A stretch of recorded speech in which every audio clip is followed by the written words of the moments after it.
It's here, the Vanguard FTSE Global All Cap ETF is out officially. The ticker symbol is VALL or VAL, and the fee is 0.07%, half the price of VWRP, and cheaper than pretty much all of the other global funds out there, including the mutual fund version of this ETF. It's now the single cheapest ETF that gives exposure to the total global stock market. It's so important, I'm currently recording this video on an ironing board in a hotel room.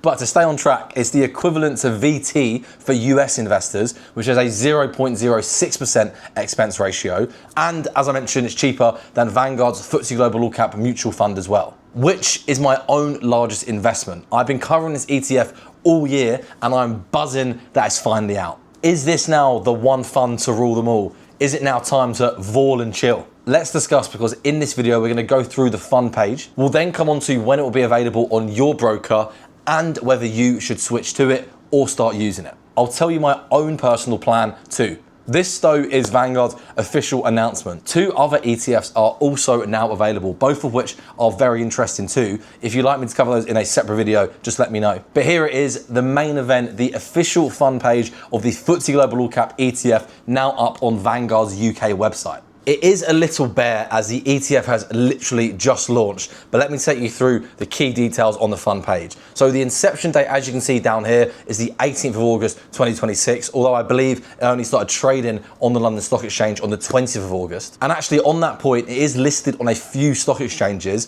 but VAL is the right one for us as UK investors, as it's listed in GBP, and by using that version, you'll avoid FX fees when buying. Back to the fund page though, and the ongoing charge, the main event, is 0.07%. You can see here, that is the fee and it is confirmed. It is crazy how low this fee is, half the price of VWRP, Vanguard's FTSE All World, and much cheaper than the mutual fund version of this fund, which overall, this fee seems insane given how many more stocks should be included in this ETF. So I do think this is going to put a lot of pressure on other asset managers too to reduce their own fees even further, which we'll come back to. Now, it doesn't say the number of stocks, but going back to Vanguard's announcement article, it does say down here that investors can gain exposure to over 7,000 stocks. So I'm thinking that must be the case. It'd be great if that is the case. With the FTSE Global All Cap, which is much more established, it's been around, since 2016, that has 7,500 stocks. I would be surprised if it gets to that level straight away, but of course, the more stocks, the better. And for context, VWRP has 3,800 stocks nearly. So if this new ETF was to have over 7,000 stocks, that would be great. And that additional diversification is from small cap stocks. And that is the main difference between these two ETFs. If I actually scroll down here, you can see it tracks the FTSE Global All Cap Index. And that index covers roughly 98% of the total global stock market. So it really is as diversified as possible. And that's because, as it says here, it tracks both developed and emerging markets. So it's truly global, but it also tracks large, mid and small cap stocks. And that small cap stock element in the FTSE Global All Cap is where that additional diversification comes from. And this is the first ETF that's done that all in one fund that's denominated in GBP for us as UK investors. Before this fund literally just launched, if you wanted small cap diversification, you would have to add in additional ETFs to your portfolio. A few other important details from the fund page. There's only an accumulation version. There's no distributing share class yet. It's also domiciled in Ireland and the base currency is USD. Both of those are standard practice for ETFs. The price is also very small, currently £3.67, which is great if you want to use this ETF on a broker that doesn't offer fractional shares, which is very different to Vanguard's FTSE All World, which is a much higher price. You need to save up more to buy a full unit, whereas with this fund, the price is much lower, making it more accessible even if your broker doesn't offer fractional share investing in ETFs. Which brokers offer this fund? Currently, it just seems to be Vanguard. I couldn't find it yet on some of the other platforms that I use, but I imagine it will be listed across a lot of the other major brokers very soon in the coming weeks. Usually Trading 212 and HL are the quickest when it comes to adding new funds. That's from my experience anyway, but I would just say keep checking your broker's app every few days to see if it's came out yet. Whether you should actually use it depends, and we'll come on to that in a second. But first, what are the honest downsides or drawbacks of this new ETF? Firstly, and most importantly, it's a new fund. It's likely to be more illiquid and as a result have larger spreads when buying and selling. And that is an indirect fee when investing. Or big asked spreads, if anyone remembers Dave's legendary comment from before. That honestly just never gets old. Secondly though, tracking difference and index coverage. And generally speaking, newer funds generally have a larger tracking difference and a lower index coverage. Although Vanguard's announcement does say that this fund may have 7,000 plus stocks, so it might not be the case. But usually, and we've seen this with other global funds that have been launched in recent years, it takes a while to build up the actual amount of stocks in the fund that's necessary to accurately track the underlying index. Now, to be honest with you though, both of these downsides really do just stem from the fact that it's a new fund, so they should disappear over time. And actually, I think those downsides I mentioned will probably disappear pretty quickly, as I expect this fund to be very popular. And that's ultimately given the rock bottom fee and massive diversification. One ring to rule them all, Vol and chill. Which is going to be probably the new saying. My index fund and chill t-shirt, I might need to get a new one made. Thirdly, and continuing on that point of diversification, it includes small cap stocks, which you might not actually want in your portfolio. To be transparent, I do personally, but some people specifically don't want small cap growth stocks in their portfolio due to historical underperformance. Of course, it's impossible to know if that will continue going forward, but if that is you, then a two-fund approach will probably still be needed and this fund might not be right for you. That are the main downsides in my opinion. So given everything we've been through, should you actually switch or start using this fund? And as a quick disclaimer, this isn't financial advice, of course, this is just my opinion. There's two angles to come at this from.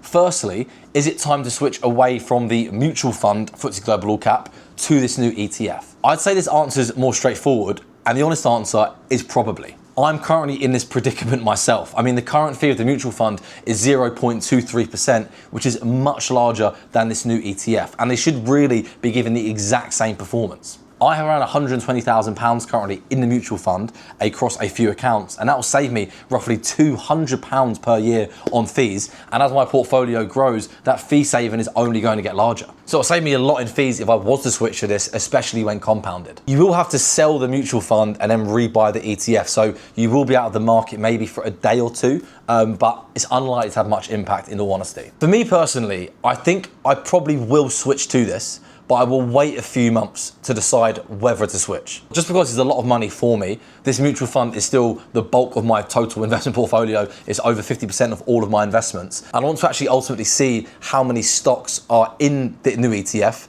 and ultimately how it's tracking the underlying index. And I do think it'd be good to see a bit of a track record of at least a few months, but I do think, to be transparent, later on in the year, if everything goes well with this new ETF, I probably will switch from the mutual fund to the ETF unless the mutual fund fee also comes down. Secondly, and the second way to look at this, is it time for you to switch from your current other global ETF to this new ETF? This one is a more personal choice, and I'd say maybe. It depends. Now, this is going to put a lot of pressure on the other asset managers, as ultimately this fund is more diversified for a lower fee. So honestly, I feel like other global ETFs are going to have to cut their fees to compete with this new one. It's also a bit weird / funny that this new ETF is so much cheaper than VWRP. I mean, with VWRP, the fee has already come down from 0.22% to 0.14% over the last year or so. So I do wonder whether that will come down again. But back to the question, should you switch away from the other global ETFs, all world ETFs, ACWI ETFs? I think if you want small cap diversification to ultimately be as diversified as possible,